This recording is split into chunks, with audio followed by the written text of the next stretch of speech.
بسم اللہ الرحمن الرحیم وابتلوا اختبروا الیتامی قبل البلوغ فی دینہم وتصرفہم فی احوالہم. یہی سے نا بات یہی چل رہی تھی کہ یتیموں کا مال نہ کھاؤ، ہے نا. اب اسی سے متعلق فرمایا جا رہا ہے کہ یتیموں کا مال نہ کھاؤ، اپنے مال میں ان کا مال نہ ملاؤ، خلط ملط نہ کرو، کوئی بے احتیاطی نہ کرو. اس آیت کے نزول کے بعد لوگوں میں بڑی تشویش ہوئی اور لوگوں نے حرج محسوس کیا کہ اب ہم کیسے کفالت کریں یتیموں کے مال کی، کچھ نہ کچھ تو ہو ہی جاتا ہے. تو بچنا شروع کیا انہوں نے، لیکن ان سے کہا گیا کہ ایسا نہیں ہے، جو جائز طریقے پر خرچ ہو سکتا ہے، جو تمہاری اجرت کا حق بنتا ہے وہ لو، لیکن ناحق طور پر ان کا مال خرچ نہ کرو، ناحق انہیں نہ کھاؤ. پھر یہ بھی فرمایا گیا کہ جب اپنے پاس رکھو تو ان کی پھر بھی نگرانی کرنا جب تک وہ بالغ نہ ہو جائیں. کہیں ایسا نہ ہو کہ کسی غلط صحبت میں پڑ جائیں، غلط بچوں کے ساتھ ہو جائیں اور پھر اس کے علاوہ ان کی زندگی اس لیے برباد ہو جائے اس سے. تو فرمائے گا وابتلوا اختبروا الیتامی، اور اے اوصیاء یا اے وصیوں جو کفیل بنے ہو، جنہیں وصیت کی گئی، جو وصی ہیں، اور اے کفالت کرنے والوں ان کی خبرگیری کرو. ابتلو ان کی آزمائش کرتے رہو، ان کی خبرگیری کرو یتامہ کی قبل البلوغ، بلوغ سے پہلے. کس سلسلے میں؟ فی دینہم، ان کے دینی معاملے میں بھی ان کی خبرگیری کرتے رہو. وتصرفہم فی احوالہم، اور ان کے باقی معاملات میں، باقی حالات میں بھی ان کے جو تصرفات ہیں، ان کا جو لین دین کا معاملہ، اس پہ بھی نظر رکھو کہ وہ غلط راستے پر تو نہیں چل رہے ہیں. تو مال بھلے انہیں نہ دو ابھی جب تک بالغ نہ ہو جائیں، لیکن ایسا نہیں کہ مال اپنے پاس ہو انہوں نے ایسے چھوڑ دیا ہے بے لگام، بالکل نہیں. ان پر دھیان رکھو، ان کی آزمائش کرتے رہو، ان پر توجہ رکھو، نگرانی کرو. حتی اذا بلغوا النکاح، کب تک تمہاری یہ ذمہ داری ہے کہ ان یتیم بچوں کی، اپنے بھتیجوں بھانجوں کی نگرانی کرو جب تک وہ بالغ نہ ہو جائیں. اے سارو اہلا لہو بالاحتلام، جب وہ بالغ ہو جائیں یعنی نکاح کے اہل ہو جائیں، عمر نکاح کو پہنچ جائیں. اذا بلغوا النکاح، جب عمر نکاح کو پہنچ جائیں یعنی نکاح کے اہل ہو جائیں احتلام کے ذریعے یا سن بلوغ تک پہنچنے کے ذریعے. یعنی بلوغ کی دو علامتیں، یا تو احتلام ہو جائے انہیں تو پتہ چلے گا کہ بالغ ہو گئے، اور یہ کہ ان کی عمر اتنی ہو گئی. وہ استکمال 15 سنتن، اور یہ امام شافعی رحمۃ اللہ علیہ کے نزدیک بلوغ کی عمر 15 سال کی تکمیل ہے، 15 سال کا مکمل ہو جانا ہے. تو امام ابو حنیفہ رضی اللہ تعالیٰ عنہ کا تو مذہب 18 سال تک کا ہے، لیکن صاحبین کا قول ہے 15 سال.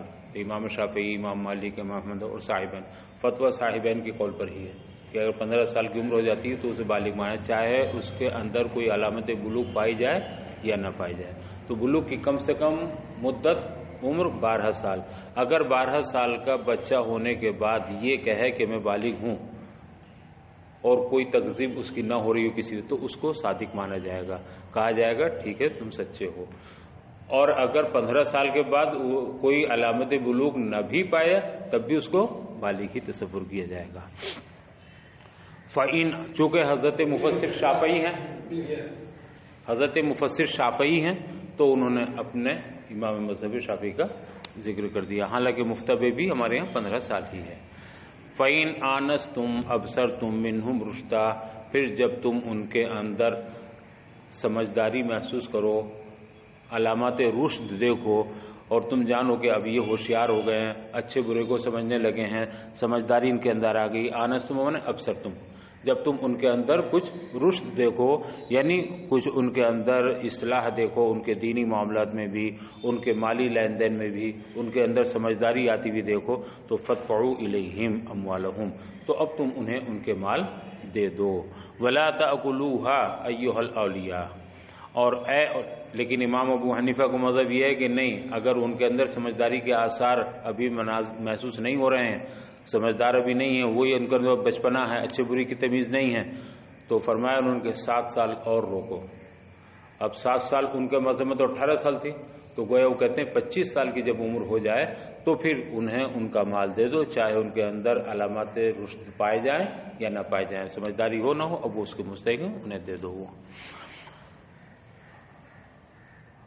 ولا تأکلوها ایھا الاولیاء، اور اے اولیاء تم بیجا خرچ ناحق طور پر ان کا مال نہ کھاؤ. لا تأکلوا اسرافا، فضول خرچی کے طور پر. فضول خرچی سے مراد یہاں بغیر حق، ناحق ان کا مال نہ کھاؤ. وبدارن، اور جلدی جلدی کرنے کی وجہ سے بھی نہیں. اے مبادرین الی انفاقها مخافۃ ان یکبروا، اور اس خوف سے کہ وہ بڑے ہو جائیں گے تم جلدی جلدی ان کا مال خرچ کر کے ختم کر دو. ایسا بھی نہ کرو، جلدی مال نہ کھاؤ. ان یکبروا رشدن فیلزمکم تسلیمها الیہم، کہ وہ بڑے ہو جائیں گے، سمجھدار ہو جائیں گے تو تمہیں ان کا مال انہیں دینا پڑے گا، تم پر لازم ہوگا تو انہیں ان کا مال سپرد کر دو، تو پھر تمہارے ہاتھوں چلا جائے گا. تو یہ سوچ کر کے کہ اب عنقریب یہ بالغ ہونے والے ہیں، ان کا مال ان کے سپرد کر دیا جائے گا، تو جلدی جلدی خرچ کرو. اسراف میں ان دونوں چیزیں منع کیا گیا. ایک تو بطور اسراف خرچ نہ کرو، یعنی نا خرچ نہ کرو. اگر حق میں خرچ کر رہے ہو تو یہ اسراف نہیں. اسراف کب ہوگا؟ بغیر حق کی نکاح لگے. جب تم بلا ضرورت بے حق ان کا مال خرچ کرو گے تو اسراف کی تعریف صادق آئے گی. اور اگر تم نے ناحق نہیں خرچ کیا بلکہ حق بنتا تھا، تم ان کے ساتھ جو وقت لگا رہے تھے، جو وہ قربانی دے رہے تھے، اس کی جتنی اجرت بنتی اتنی اجرت کے مقدار اگر تم لے رہے تھے تو یہ اسراف نہیں ہے بلکہ یہ حق ہے ایک طرح سے. تو دو طرح سے مال نہ کھاؤ. ایک تو یہ کہ تم ناحق نہ کھاؤ، اور دوسری یہ کہ اس طور پر جلدی کر کے نہ کھاؤ کہ وہ بڑے ہو جائیں گے. مثلا جب دیکھا کہ ایک بچہ ابھی اب 14 سال کا ہو رہا ہے، تمہارے پاس اس کا مال موجود ہے، تم سوچ رہے ہو یار 1 سال لگے اس کے بالغ ہونے میں، 14 سال سے تو میں مال اس کا دیکھ رہا ہوں، یا 10 سال سے تو میں اس کی حفاظت کر رہا ہوں، اب 1 سال بعد یہ بالغ ہوئے سب لے لگا، یہ 6 مہینے بلوغ میں رہ گئے، تو اب نے جلدی جلدی کوئی کام ایسے کرنے شروع کر دیے کہ وہ مال اس کے پاس جانے سے پہلے میں نمٹا دوں. یہ منع کیا گیا کہ ایسی اجرت مت کرو، بلکہ کوشش کرو کہ تم مناسب روک کر کے، اور ان سے جب وہ بالغ ہو جائیں، سمجھدار ہو جائیں، تو انہیں سمجھاؤ کہ دیکھو یہ کام اب تمہیں یہ کرنا چاہیے، یہ کرنا چاہیے، خود نہ کرو، ان سے کرواؤ. اور اس کا الٹا کہ کہیں وہ بڑے ہو کر لے نہ لیں، انہیں دینا نہ پڑ جائے، لہذا جلدی جلدی برابر کرو. پتہ ہے 1 لاکھ تھا، تم نے ان کے بالغ میں پہلے اس کو 80,000 برابر کر دیا، حالانکہ تم اگر چاہتے تو اس کی حفاظت کر سکتے تھے، روک سکتے تھے. اس کو منع کیا گیا. لا تأکلوها اسرافا وبدارا ان یکبروا، ہے نا. اور تم اے اولیاء، اے وصیوں، تم ان یتیموں کا مال ناحق نہ کھاؤ، اور اس ڈر سے کہ وہ جلدی ہو جائیں گے، انہیں سپرد کرنا ان کا مال تم پر لازم ہو جائے گا، ضروری ہو جائے گا، اس خوف سے تم جلدی جلدی بھی خرچ نہ کرو. ومن کان من الاولیاء غنیا، اور پھر یہ بھی دیکھو اگر اولیاء میں سے جو شخص غنی ہو، بے نیاز ہو، فلیستعفف، تو اسے چاہیے کہ وہ مال یتیم سے پرہیز کرے. اے یعفی عن المال یتیم، مال یتیم سے بچے، اپنے کو بچائے، احتیاط کرے، پرہیز کرے. ویمتنع من اکلہ، اور اس کے کھانے سے احتیاط کرے، رکے رہے. تو اگر غنی ہے، مان لیجئے باپ کا انتقال ہو گیا، چھوٹے چھوٹے بچے چھوڑ کے مرا، اب باپ کا چھوٹا بھائی چچا ہے بچوں کا، تو چچا اگر مالدار ہے تو اسے چاہیے کہ وہ ان یتیموں کے مال میں سے کچھ بھی نہ لے. اگر وہ غنی ہے، مالدار ہے، تو احتیاط کرے، رکا رہے اس مال کے کھانے سے، یتیموں کو کھانے سے. ومن کان فقیرا، اور اگر وہ چچا مالدار نہیں ہے، خود بے نیاز نہیں ہے، فقیر آدمی ہے، غریب آدمی ہے، تو من کان فقیرا، اور اے اولیاء تم میں سے جو فقیر ہو، جو خود غریب ہو، فلیأکل منہ بالمعروف، تو وہ ان یتیموں کے مال سے اتنا کھا سکتا ہے جو دستور کے مطابق ہو، معروف طریقے پر دستور کے مطابق کھا سکتا ہے. بے قدر اجرت عملہ، کتنا دستور کے مطابق؟ اپنی اجرت کی مقدار کے برابر. مثلا چچا کہیں مزدوری کرتا ہے 1,000 روپے روز کی، لیکن ان یتیموں کے مال کی حفاظت میں اس کا آدھا دن ختم ہو جاتا ہے، تو آدھا دن کتنے کا ہو گیا؟ 1,000 کی مزدوری ہے تو 500 روپے. تو اب 500 روپے کی اجرت گویا یہ خرچ کر رہا اتنا وقت ان کی حفاظت میں، تو اتنا مال یہ کھا سکتا ہے، مگر اس سے زیادہ نہیں کھاتا. اگر 50 روپے کا نقصان اس کے کہیں کام میں جانے کو ہو رہا ہے تو 50 روپے لے سکتا ہے، 50 روپے استعمال کر سکتا ہے. ومن کانا فقیرن، اور جو ولی فقیر ہو، فلیأکل منہ، تو وہ یتیم کے مال سے کھا لے، بالمعروف، مگر کتنا کھائے؟ صرف معروف طریقے پر جو دستور ہے، بے قدر اجرت عمل ہی، یعنی اپنے عمل کی اجرت کی مقدار برابر کھا لے۔ فَإِذَا دَفَعْتُمْ إِلَيْهِمْ، پھر جب تم ان یتیموں کا مال، بچوں کا مال انہیں تم سپرد کرو، انہیں دو، اے الیتامى، کس کے حوالے کرو؟ یتیموں کے حوالے کرو، اموالہم، ان کے اموال، تو فَأَشْهِدُوا عَلَيْهِمْ، تو تم ان پر گواہ بنا لو۔ جب مال دے رہے ہو تو دو گواہوں کو سامنے، دیکھو بھئی اس کے میرے پاس 50,000 روپے موجود تھے جو اس کے باپ کے انتقال کے وقت میرے پاس تھے، اب یہ بالغ ہو گیا، سمجھدار ہو گیا، اپنا کام شروع کرے گا، آپ لوگوں کے سامنے میں اسے 50,000 روپے حوالے کر رہا ہوں، تو یہ گواہ بنا لو۔ اس کا فائدہ کیا ہوگا سنیے، فَأَشْهِدُوا عَلَيْهِمْ، تو تم اس بات پر گواہ بنا لو، أَنَّهُمْ تُسَلِّمُوهَا، کہ تم نے وہ مال یتیموں کا یتیموں کے حوالے کر دیا، وَبَرِئْتُمْ، اور تم کیا ہو گئے؟ بری ذمہ ہو گئے، ٹھیک۔ لئلا یقع اختلاف، تاکہ اختلاف واقع نہ ہو، اور اگر اختلاف واقع ہو جائے تو فترجعوا الی البینہ، تو تمہیں بینہ کی طرف رجوع کرنا پڑے گا۔ ظاہر سی بات ہے جب اختلاف ہوگا تو کس طرف دوڑو گے؟ کیا چیز ڈھونڈو گے؟ بینہ۔ تو اب تم نے گواہ تو کسی کو بنایا نہیں، تو بینہ تمہارے پاس کچھ بھی نہیں ہوگا، تو پریشانی ہوگی نا۔ بھتیجے کہیں گے صاحب ہمیں تو انہوں نے کچھ بھی نہیں دیا، تو اب اختلاف ہو گیا، پریشانی ہوگی، اب تم ڈھونڈو گے، تو اگر تم نے بینہ قائم کر لیا ہوگا، دو گواہ بنا لیے ہوں گے، تو لا کے تم پیش کر دو گے کہ دیکھو ان کے سامنے میں نے یہ پیسے اسے دیے ہیں، تاکہ اختلاف واقع نہ ہو، اور اختلاف واقع ہو جائے تو تمہیں بینہ کی طرف رجوع کرنا پڑے۔ وَهَذَا أَمْرُ إِرْشَادٍ، لیکن یہ امر استحبابی ہے، یہ حکم تو ہے مگر وجوبی نہیں ہے۔ اگر تم نے بغیر گواہ بنائے بھی ان یتیموں کا مال ان کے حوالے کر دیا تو بھی حرج نہیں ہے، وہ مال چلا جائے گا، لیکن ایک امر استحبابی کا ترک لازم آئے گا، امر وجوبی نہیں ہے، نہ بنائے تو کوئی حرج نہیں۔ کون ہے؟ چلو، وَكَفَى بِاللَّهِ، اور حسیبہ، اور اللہ حساب لینے والا کافی ہے نا۔ یہ با جو ہے باللہ میں یہ زائدہ ہے، یعنی وَكَفَى اللَّهُ حسیبہ، اللہ حساب لینے کے لیے کافی ہے۔ حافظا لأعمال خلقہ، وہ اپنی تمام مخلوق کے تمام اعمال کی حفاظت کرنے والا ہے، اچھے برے سب کے اعمال کی حفاظت، تو اپنے ساری مخلوق کے اعمال کی حفاظت کرنے والا ہے، وہ محاسبہم، اور ان سب کا حساب بھی لینے والا ہے۔ وَنَزَلَ رَدًّا لِمَا كَانَ عَلَيْهِ الْجَاهِلِيَّةُ مِنْ عَدْمِ تَوْرِيثِ النِّسَاءِ وَالصِّغَارِ، یہ آنے والی آیت کریمہ اس وقت نازل، اس کے رد میں نازل، یا اس رسم کے رد میں نازل ہوئی جو زمانے جاہلیت میں رائج تھی۔ لما کانا علیہ الجاہلیت، زمانے جاہلیت میں جو ایک رواج تھا، ایک رسم قائم تھی، ایک رواج رائج تھا، اس کے رد کرنے کے لیے، اس کی تردید کے لیے یہ آیت کریمہ نازل ہوئی۔ کیا رواج تھا زمانے جاہلیت میں؟ اہل جاہلیت کی رسم یہ تھی، ان کا رواج یہ تھا، عدم توریث النساء والصغار، کہ وہ وراثت میں بچوں اور عورتوں کو مال نہیں دیا کرتے تھے۔ مرد کا انتقال ہو گیا تو اس نے اگر بیوی چھوڑی ہے تو بیوی کو بھی مال نہیں دیا جاتا تھا، اس کا بچا ہوا۔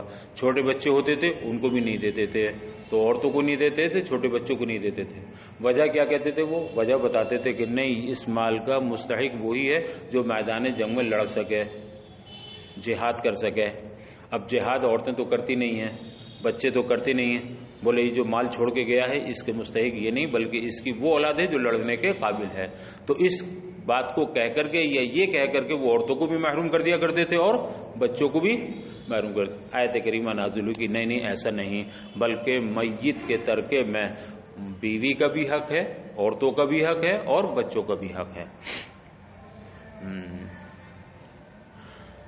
للرجال الاولاد والاقارب نصیب مما ترک الوالدان والاقربون، مردوں کے لیے رجال سے مراد یہاں اولاد اور اقارب ہیں۔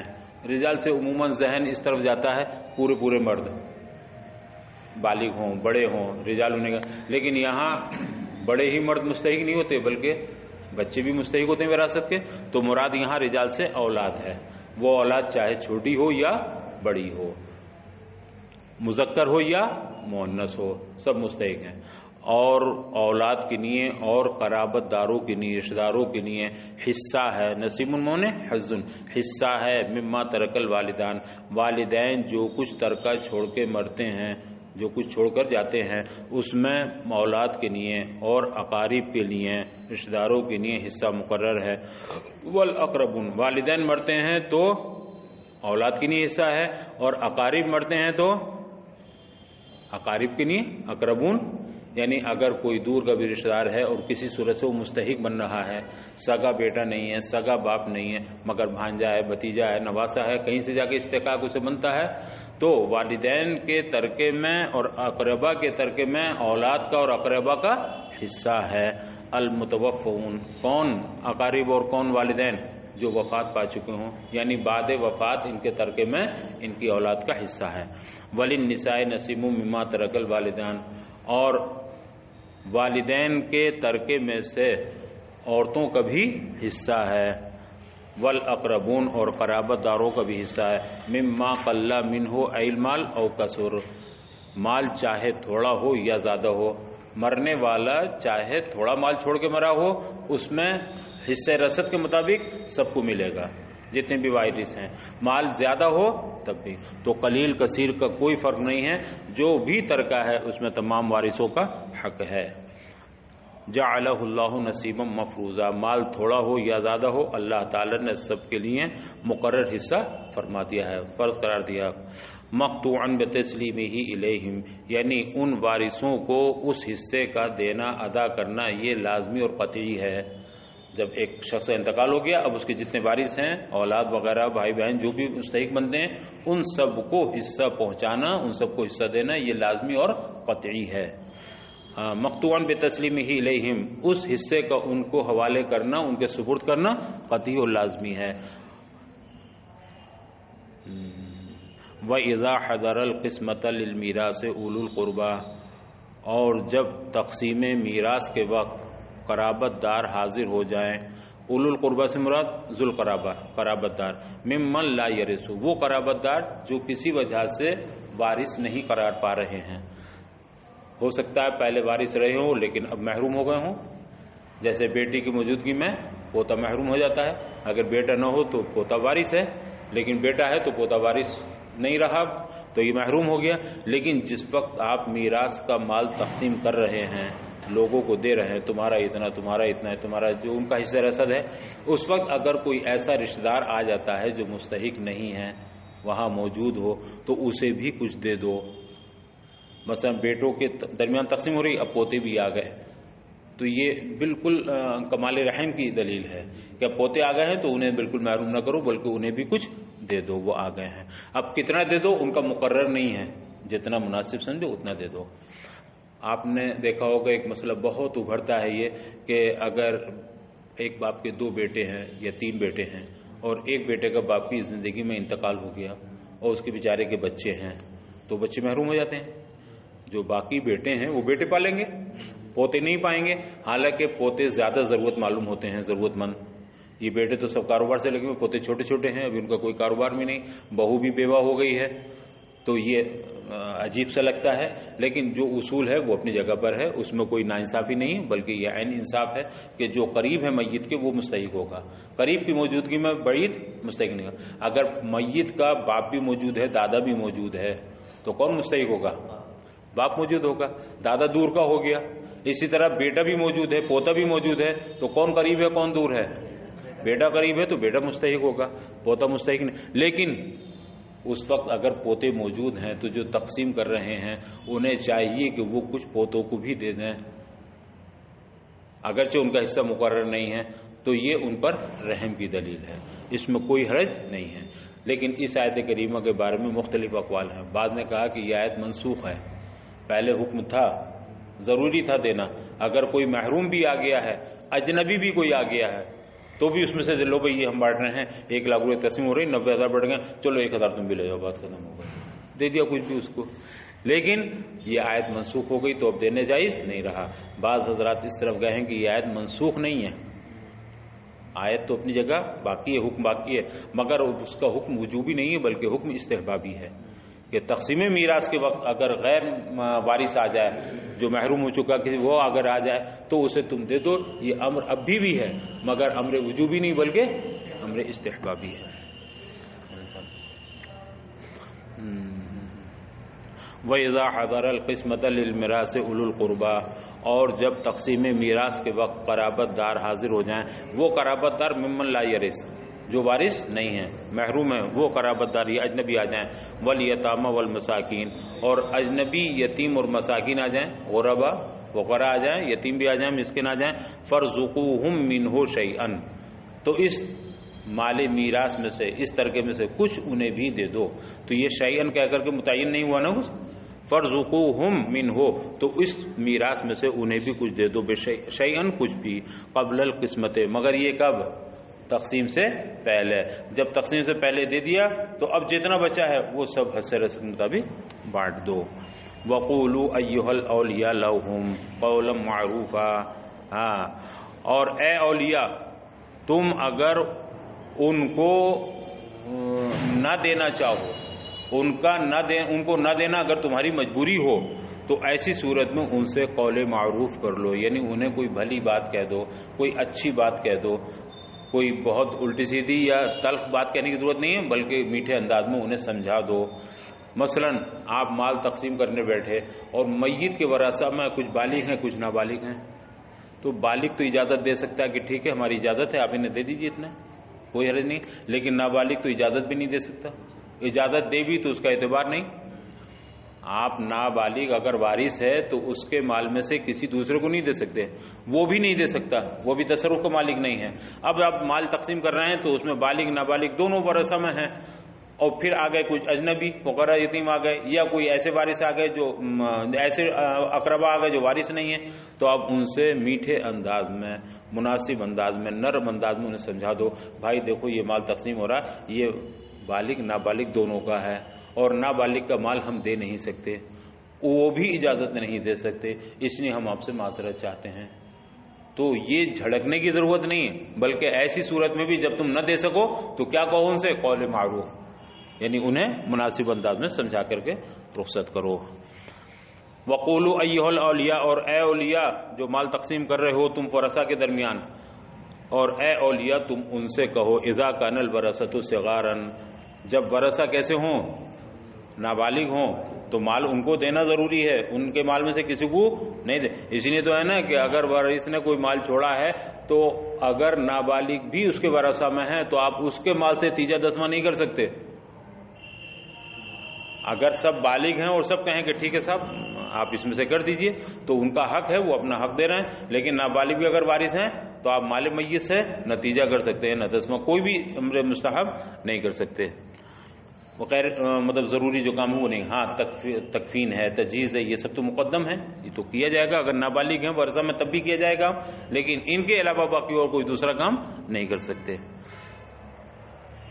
اذا کان الورثۃ صغارا، جب ورثہ صغار ہوں، نابالغ ہوں، تو تم ان سے قول معروف، یعنی کوئی بھلی بات کہہ دو. جمیعا، معروف نہ مانے جمیلا، کوئی خوبصورت بات کہہ دو. بان تعتذروا الیہم انکم لا تملکونہ وانہ لصغار، مثلا تم ان سے یوں عذر خواہی کر لو کہ بھائی تم اس کے مالک نہیں بن سکتے، اس لیے کہ اس کے ورثہ کون ہیں؟ صغار ہیں، یتیم ہیں، اور وہ تمہیں مالک نہیں بنا سکتے، ہم بھی نہیں دے سکتے. وہذا قیل منسوخ، حضرت مفسر خود فرماتے ہیں کہ کہا گیا ہے، بعض علماء نے فرمایا کہ یہ آیت کیا ہے؟ منسوخ ہے. بہت سے علماء فقہاء اس طرف گئے ہیں. کہا گیا ایک قول یہ بھی ہے کہ یہ آیت منسوخ ہے، وقیل لا، اور ایک قول کیا ہے کہ نہیں منسوخ نہیں ہے، لیکن تہاون الناس فی ترکہ، لیکن لوگوں نے اس کے ترک کرنے میں ہی سہولت سمجھ لی ہے. حکم تو ابھی بھی باقی ہے، منسوخ نہیں ہے، مگر لوگ اس پر عمل ہی نہیں کرتے. عمل کیوں نہیں کرتے؟ بولے بھائی اسی میں سہولت ہے، فلاں آئیں گے، کسے دیں گے، کسے منع کریں گے. بولے نہیں، دیتے ہی نہیں ہے. تو اس کے ترک کرنے میں، یعنی اس حکم کے چھوڑنے میں ہی کیا سمجھتے ہیں؟ آسانی سمجھتے ہیں. لیکن تہاون الناس فی ترکہ، لیکن اس کے ترک کرنے میں ہی لوگوں نے سہولت سمجھ لی ہے. وعلیہ، اور اس صورت میں، دوسری والی صورت میں کیا منسوخ نہیں ہے؟ پہلا قول تو یہ کہ منسوخ ہے، اور دوسرا قول کہ منسوخ نہیں ہے. تو وعلیہ ہے، اور اس قول ثانی کی صورت میں فہو ندب، منسوخ نہیں ہے تو کیا ہے؟ منسوخ نہیں ہے تو حکم ہے گویا، مگر حکم دو طرح کا ہوتا ہے، ایک وجوبی اور ایک استحبابی. تو یہ حکم وجوبی نہیں ہے بلکہ حکم استحبابی ہے. وہ علی ہے، اور دوسری صورت پر فہو مندوبن، ایسی صورت میں محمول ہوگی کس پر؟ مستحب پر، امر مندوب پر۔ وعن ابن عباس واجب، لیکن حضرت ابن عباس سے مروی کیا ہے کہ نہیں، یہ منسوخ بھی نہیں ہے، اس پر عمل کرنا کیا ہے؟ واجب ہے۔ وَلْيَخْشَ أَيْ لِيَخَفَ عَلَى الْيَتَامَى، اور ان لوگوں کو ڈرنا چاہیے، اے لیخف علی الیتامى، یتیموں کے تعلق سے، یتیموں کے سلسلے میں ان لوگوں کو ڈرنا چاہیے، لو ترکوا اے قاربوا ان یترکوا من خلفہم، کہ اگر وہ اپنے پیچھے چھوڑ جائیں اپنے ننھے بچوں کو، یعنی اپنے بعد اپنے چھوٹے چھوٹے بچوں کو چھوڑنے کے قریب ہوں، قاربوا ان یترکوا، چھوڑ جائیں تو مطلب یہ کہ انتقال کر گئے، چھوڑ گئے، ابھی چھوڑ کے گئے نہیں ہیں مگر چارپائی پہ پڑے ہیں، بیمار ہیں، نزع کا وقت بالکل قریب ہے، دنیا سے جانے والے ہیں، تو اب انہیں اگر یہ خطرہ ہے کہ میرے بعد جو بچے ہیں ذریۃ ضعافا، اپنے ان ننھے چھوٹے ضعیف ناتواں بچوں پر انہیں اگر اندیشہ ہے، اولادن صغارا، اپنی کن بچوں کے بارے میں اندیشہ ہے، خوف ہے انہیں جو چھوٹے چھوٹے ان ناتواں بچے ہیں، خافوا علیہم الضیاع، انہیں وہ اس پر اندیشہ کرتے ہیں ان کے ضائع ہو جانے کا، تباہ ہو جانے کا، برباد ہو جانے کا، تو فلیتقوا اللہ فی امر الیتامى، تو وہ یتیموں کے معاملے میں بھی اللہ سے ڈریں، ولیاتوا الیہم ما یحبون، اور ان کے ساتھ وہی رویہ اختیار کریں، اسی طرح پیش آئیں جس کو وہ پسند کرتے ہیں، ان یفعل الباقی لورثتہ، کہ باقی لوگ ان کے ورثہ کے ساتھ ایسا کریں، ولا یترکہم، اور انہیں نہ چھوڑ دیں، نہیں، ما یفعل بذریتہم، وہ اگر وہ ولیاتوا الیہم ان کے ساتھ وہی سلوک وہی رویہ اختیار کریں، ما یحبون ان یفعل بذریتہم، جو ان کی ذریت کے ساتھ کیا جانا ان کو پسند ہو، من بعدہم، اپنی موت کے بعد۔ دیکھیے اولیاء جس وقت تقسیم کر رہے ہوں تو انہیں اس بات کا خیال رکھنا چاہیے کہ جو یتیم ہیں وہ ضائع اور برباد نہ ہو جائیں، چھوٹے چھوٹے بچے ہیں ان کی حفاظت کرنا، ان کے مال کی حفاظت کرنا، اور وہ اپنے ذہن میں یہ رکھیں کہ میں بھی تو دنیا سے ایک دن جاؤں گا، میں جاؤں اور میں اپنے چھوٹے چھوٹے بچوں کو چھوڑ کر کے چلا جاؤں تو ان بچوں کا پروان چڑھنا سے مجھے خوشی ہوگی یا ان کے برباد ہو جانے سے خوشی ہوگی؟ ہر باپ چاہتا ہے کہ میرے بعد میری اولاد پروان چڑھے، میری اولاد آرام سے زندگی گزارے، اس لیے وہ تگو دو کر کے محنت مشقت کر کے خود تکلیفیں اٹھا کر ان کے لیے مکان بنا کے بھی جاتا ہے، ان کے لیے دکان تیار کر کے جاتا ہے، ان کے لیے کاروبار چھوڑ کے جاتا ہے تاکہ میرے بعد میری اولاد پریشان نہ ہو۔ تو اے اولیاء تم بالکل یہی سمجھو کہ جیسے تم اس بات کو پسند کرتے ہو کہ تمہارے بعد اگر تمہاری کمزور اولاد ناتواں اولاد ضائع نہ ہو اور وہ ٹھیک ٹھاک پرورش پائے تو تم بھی ان یتیموں کے بارے میں ویسا ہی خیال رکھو۔ پھر سے ملا لیجیے عبارت کیا ہے،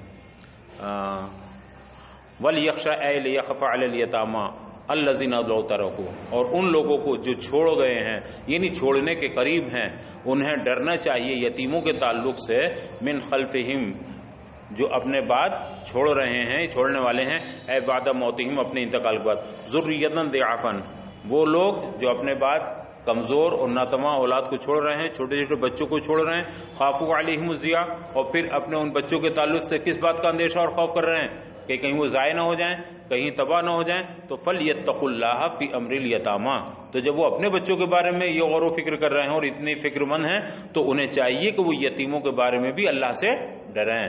کس بارے میں؟ ولیاتوا الیہم، اور ان یتیموں کے ساتھ کس طرح پیش آئیں، ان کے ساتھ کیا سلوک اختیار کریں، ما یحبون ان یفعل بذریتہم من بعدہم، وہی سلوک اختیار کریں جس کو وہ پسند کرتے ہیں اپنی موت کے بعد کہ ان کے بچوں کے ساتھ وہ کیا جائے۔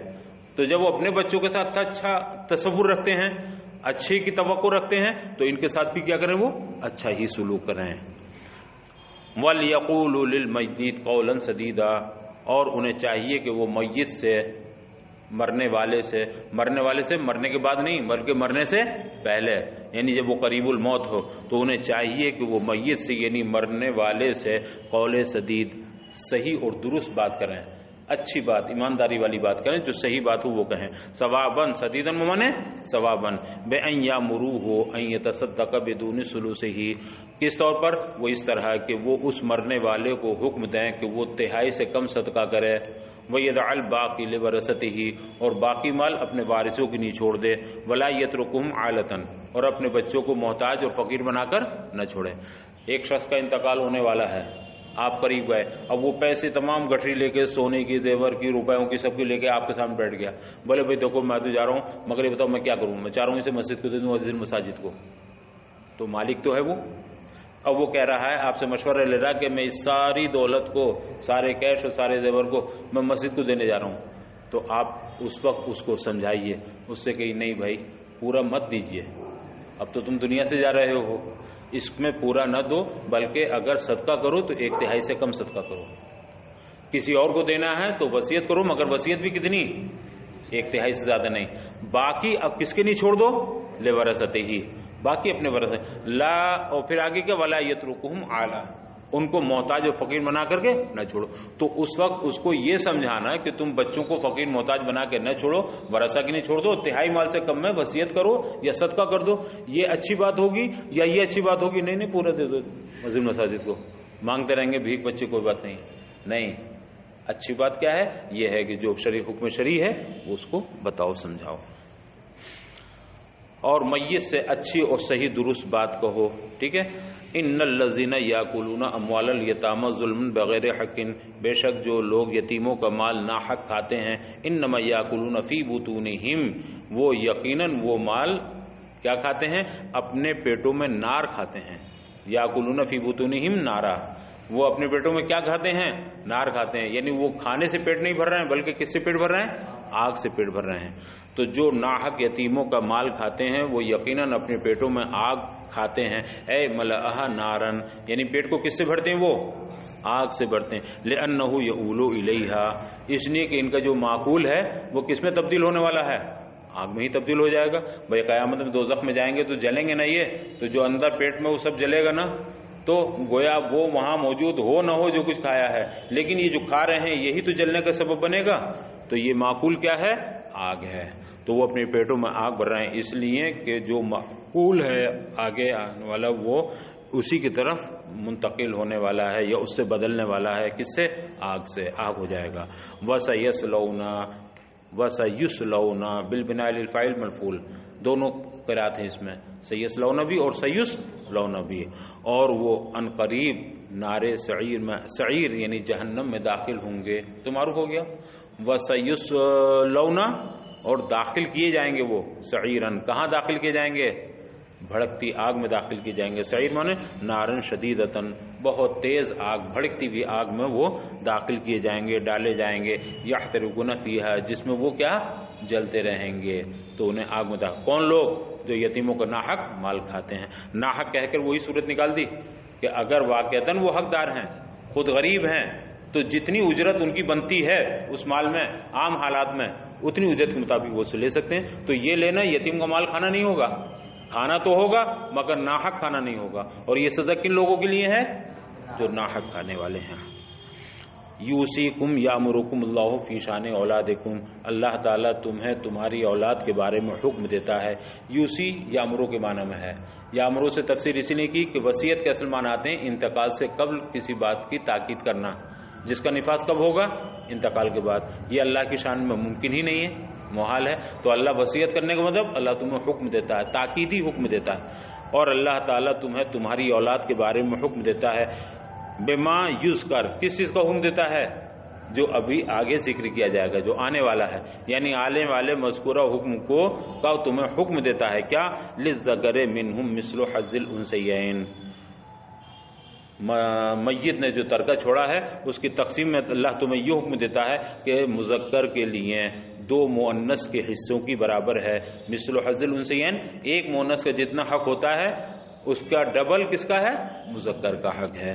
مثلا کسی شخص نے 2 لڑکیاں اور 1 لڑکا چھوڑا تو ظاہر سی بات ہے لڑکے کا نصف ہو جائے گا اور دونوں لڑکیوں کا ربو ربو، چوتھائی چوتھائی ہو جائے گا. تو ایک لڑکی کو جتنا ملا اس کا ڈبل لڑکیوں کو ملا نا، 2 لڑکیوں کے برابر، تو 2 لڑکیوں کو نصف ہے اور اسے تنہا کو نصف ہے. تو للذکر منہم مثل حظ الانثیین، مذکر کے لیے 2 انثی کی مثل ہے، 2 انثی کے 2 مؤنث کے حصے کی برابر ہے. اذا اجتمعتا معه، جب یہ دونوں لڑکیاں اس لڑکے کے ساتھ جمع ہو جائیں. باپ کا انتقال ہوا، 2 لڑکیاں ہیں اور 1 لڑکا ہے اور کوئی وارث نہیں ہے، تو جب یہ دونوں لڑکیاں معہو لڑکے کے ساتھ مذکر کے ساتھ جمع ہوں تو فلہو نصف المال، تو لڑکے کے لیے نصف مال ملے گا، ولہم النصف، اور ان دونوں کے لیے نصف، تو وہ نصف کا نصف نصف کر لیں گی، یعنی روبو روبو ہو جائے گا۔ فَإِن كَانَ مَعَهُ وَاحِدَةً، اور اگر اس لڑکے کے ساتھ مذکر کے ساتھ ایک مؤنث ہے تو فَلَهَا الثُّلُثُ، تو اسے کتنا ملے گا؟ 1 ثلث، 1/3، وَلَهُ الثُّلُثَانِ، اور لڑکے کو کتنا ملے گا؟